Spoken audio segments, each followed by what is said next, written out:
Qual é a pior doença que alguém pode ter? Qual a mais mortal?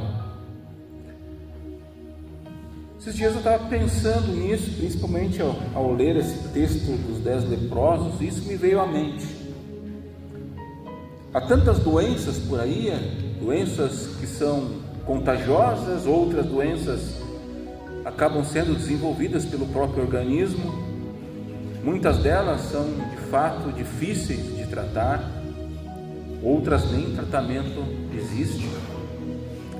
Então, curioso sobre isso, eu fiz uma pesquisa, não tão profunda, uma pesquisa rápida, usando o ChatGPT, e deixei ele pesquisar para mim, né? Então eu não sei assim se os dados estão exatamente corretos, mas parece que está muito próximo. Segundo a pesquisa que eu fiz no chat, as doenças que mais causam mortes no nosso país são as doenças cardiovasculares. Doenças aí relacionadas ao coração e sistema circulatório, por exemplo, os AVCs e infartos, sendo responsável por mais ou menos ali 30% dos óbitos. Eu vou falar para vocês que isso me surpreendeu. Eu achei que não seria isso. Eu achei que seria as doenças neoplásticas, o câncer, né? Como a gente está acostumado a ver, porque são tantos casos, a gente vê tantos casos de câncer, mas não. O câncer está em segundo lugar com 18%, segundo o ChatGPT. Talvez o câncer seja uma das doenças que nos chame mais a atenção, ou pelo menos chama mais a minha atenção, porque é uma doença com um tratamento muito difícil, que geralmente impõe para as pessoas sofrimento, medo. É uma doença bem complicada de se tratar. E aí eu segui perguntando para o chat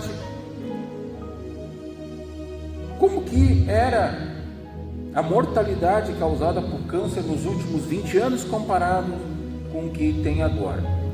Ele me disse que não há números muito precisos, mas que alguns tipos de câncer hoje têm, devido aos avanços da medicina, né, tiveram um aumento de cura de até 80% nos últimos 20 anos. Não todos, alguns tipos. Isso de fato é uma notícia bem animadora. 80% de cura em alguns tipos de câncer comparado em 20 anos é muito. E que hoje, do total das pessoas diagnosticadas com câncer de forma precoce, 70% delas conseguem ficar curadas ou ter uma sobrevida muito maior do que há 20 anos atrás. Isso, de fato, é motivo para nos alegrarmos e darmos glórias a Deus. Mas isso não minimiza a dor de quem passa pela doença. Quem ainda está doente, quem enfrenta uma doença debilitante, seja câncer ou seja qualquer outra, doenças que precisam às vezes de um tratamento difícil, longo, nem sempre tão eficientes como gostaríamos, quem passa por isso sofre. E quem está sofrendo quer se livrar e precisa se livrar o mais rápido possível do seu sofrimento. E para enfrentar a doença precisa de força, precisa de esperança, precisa coragem para seguir em frente sem desanimar e sem desistir, o que nem sempre é fácil. Mas por que essas coisas acontecem? Por que há tantas doenças? Bom, aí eu deixei o ChatGPT de lado e fui para dentro da Bíblia. E o que a Bíblia nos traz é que tudo isso que existe, todas as doenças, só acontecem porque em nós há uma outra doença, muito mais debilitante, muito mais complicada, que não há nenhum tratamento na medicina que possa resolver esse problema. É uma doença com a taxa de mortalidade de 100%. E ela está em todos nós, sem exceção. Muita gente ignora ela. Muita gente prefere pensar que ela não existe ou fazem pouco caso, mas é a doença que a Bíblia chama por uma palavra bem simples: pecado. Segundo a palavra de Deus, é por causa do pecado que existe a morte.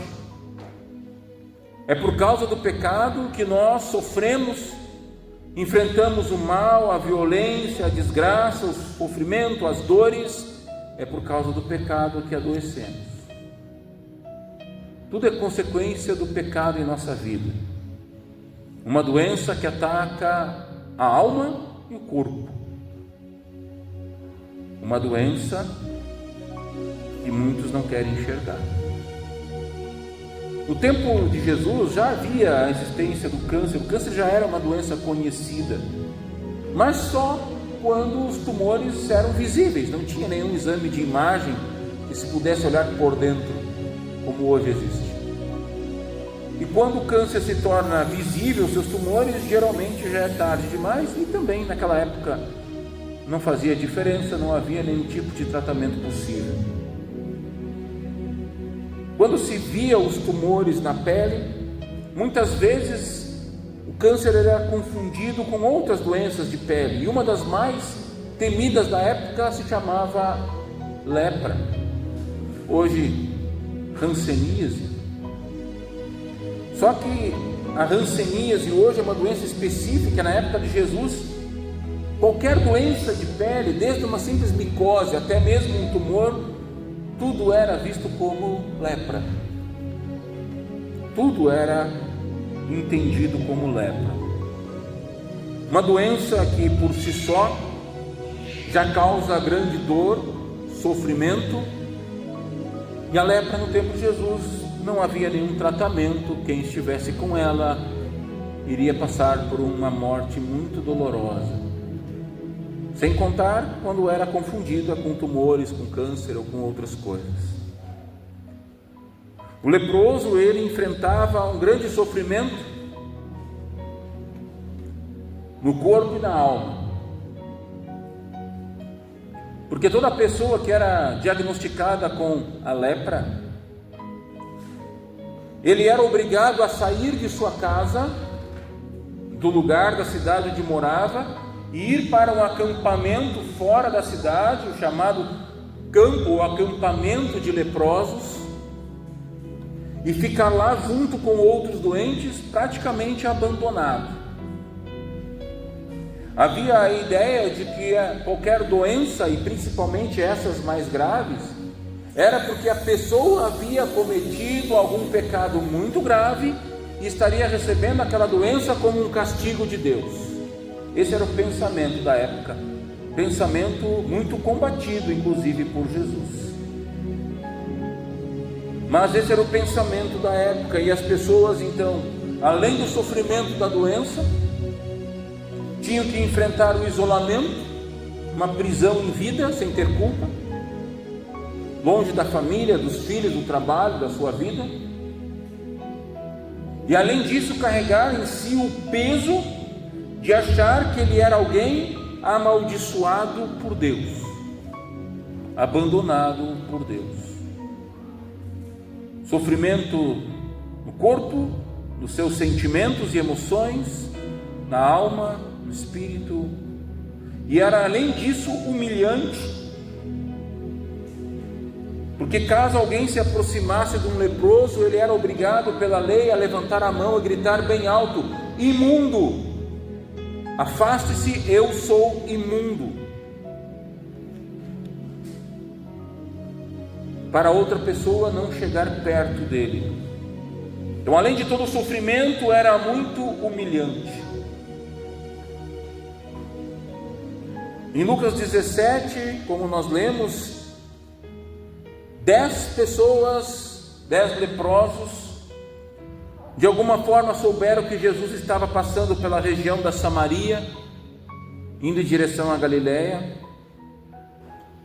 e eles foram ao seu encontro, e conforme a lei mandava, eles pararam de longe, só que ao invés de gritar imundo, eles gritaram: Jesus, mestre, tenha compaixão de nós. Eles apelam a Jesus como sua única esperança para se ver livre do sofrimento e de todo o problema que eles enfrentavam em sua vida. E Jesus então faz o que a lei mandava, manda eles irem até o sacerdote se apresentar, porque era eles que tinham a autoridade de dizer se alguém estava curado, porque se caso não fosse lepra, fosse uma micose, alguma outra coisa, ia desaparecer, ou até mesmo uma alergia, e a pessoa então era considerada curada, ela podia voltar para sua casa e para sua vida. Só que tem um detalhe, eles estavam na Samaria, os sacerdotes ficavam em Jerusalém no templo. Isso exigia que eles fizessem uma viagem até Jerusalém de mais ou menos entre 60 a 70 quilômetros a pé, andando por estradas e por caminhos nem sempre muito fáceis, o que demorava mais ou menos uns 3 a 4 dias de caminhada só para chegar em Jerusalém. Mas eles estavam na Samaria, eles tinham que fazer mais 3 a 4 dias de caminhada de volta para chegar em casa. E aí, enquanto eles iam no caminho, diz lá na palavra que eles foram purificados. Eles foram limpos de sua doença, sua pele ficou limpa, estavam recuperados, curados. E nesse meio, ao ver que estava curado um deles, não um judeu, mas um samaritano, ele então percebe que ele precisa voltar e agradecer a Jesus antes de ir até o sacerdote, antes de poder ser declarado curado e retornar para sua casa. Então para ele não importava se ele precisasse ter mais um dia ou 2 de caminhada ou 3, ele resolveu voltar e agradecer pessoalmente a Jesus. Não sabemos o que aconteceu com os outros 9, mas eles seguiram o caminho. Mas esse priorizou, antes de voltar para sua casa, antes de ver sua família, seus filhos, de voltar para a sua vida normal, esse preferiu voltar e agradecer a Jesus. E interessante o que Jesus diz para ele. Jesus diz: levante-se e vá, a sua fé salvou você. Jesus não diz a sua fé curou você. Jesus não usa agora a palavra purificou você. Jesus usa a palavra salvou. Essa palavra no texto original, no grego, ela é uma palavra que pode assim até ser traduzida como cura, mas aqui ela tem mais um sentido de ser liberto de algo que o aprisionava. Ou seja, alguém estava passando por um sofrimento e agora está livre desse sofrimento. Alguém que estava passando por um problema e agora não tem mais esse problema. E outra, ela tem um caráter de continuidade, ou seja, você foi livre e continuará livre. Você foi liberto e continuará liberto. Você foi salvo e continuará salvo. E aí Jesus vai dizer o que fez com que ele fosse salvo e ter não uma salvação momentânea, mas uma salvação contínua, eterna. Ele diz: a sua fé, porque você teve fé, você foi salvo, salvo para sempre.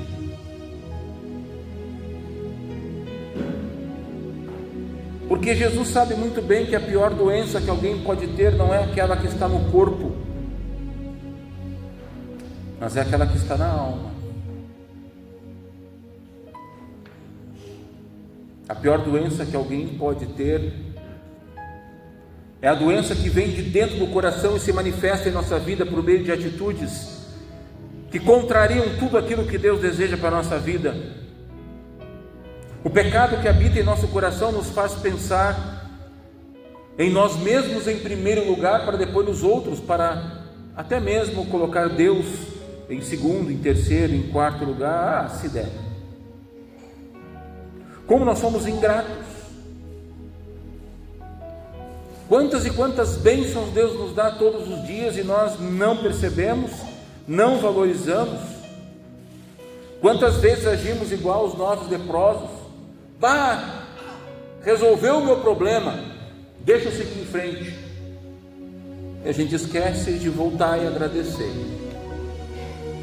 Agradecer por tantas coisas que Deus faz por nós.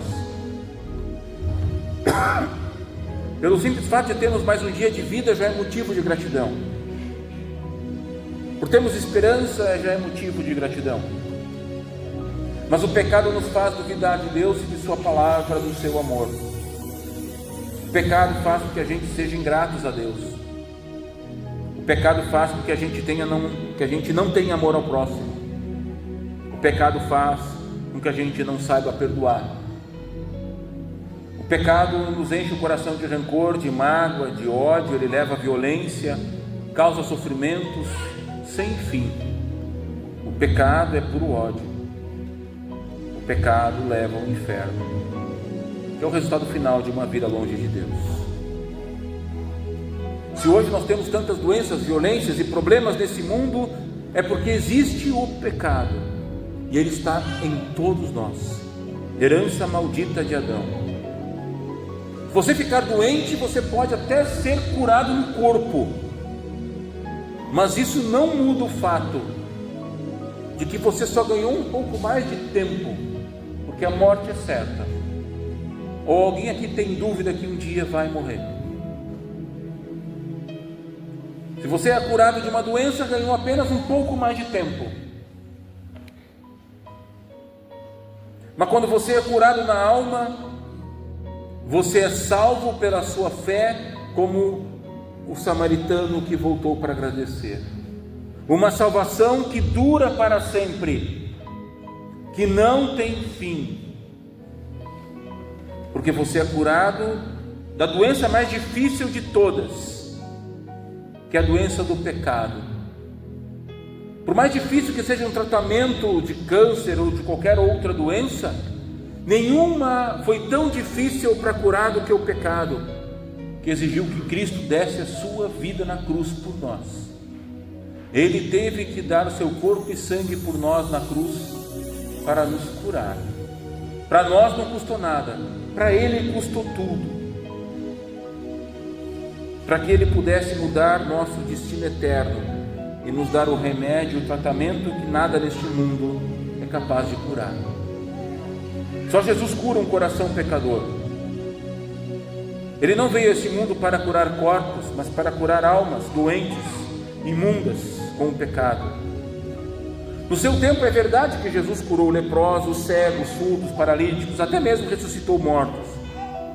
Mas o mais importante de tudo isso é que Jesus veio ao mundo para levar sobre si as nossas culpas, curar a doença mais mortal de todas, que é o pecado. Na cruz Ele foi declarado imundo, para que nós fôssemos purificados e salvos diante de Deus. Ele nos dá uma saúde que não termina nem com a morte do corpo, pois em Cristo há a promessa e a certeza da vida eterna e da ressurreição. Ele é a ressurreição e a vida, e quem está nele, ainda que morra, viverá conforme a sua promessa. A saúde nesse mundo pode ser muito, pode ser pouca, mas ela acaba. Mas a saúde da alma em Cristo dura para sempre. E essa saúde só é obtida pela fé. Esse mundo é um mundo cheio de dores, é um mundo cheio de problemas, é um mundo difícil. Nós enfrentamos todos os tipos de sofrimento, mas quando temos fé, temos esperança que vão além da vida aqui. A fé nos dá força para seguir em frente. Ela aviva o nosso coração. Em meio às dificuldades que enfrentamos, ela nos aponta para um Deus que não nos abandona, que está do nosso lado, em que em todo momento, em todo tempo, não nos deixa de amar. Esse Deus curou o leproso, esse Deus nos cura de muitas doenças, mas o principal, Ele nos dá a cura eterna da alma, do coração. E quando estamos com essa cura, podemos ter todos os problemas do mundo, temos força para enfrentar qualquer situação. Quando temos a cura do Espírito que Cristo nos oferece, por mais que o nosso corpo sofra, podemos continuar amando, servindo, perdoando, levando o amor que nos torna livres para sempre. Mesmo que Deus não nos livre da doença do corpo, a certeza que em Cristo Ele já nos livrou do sofrimento da alma, já nos curou com seu perdão e já nos deu a certeza da vida eterna, faz toda a diferença para seguirmos em frente em seu amor.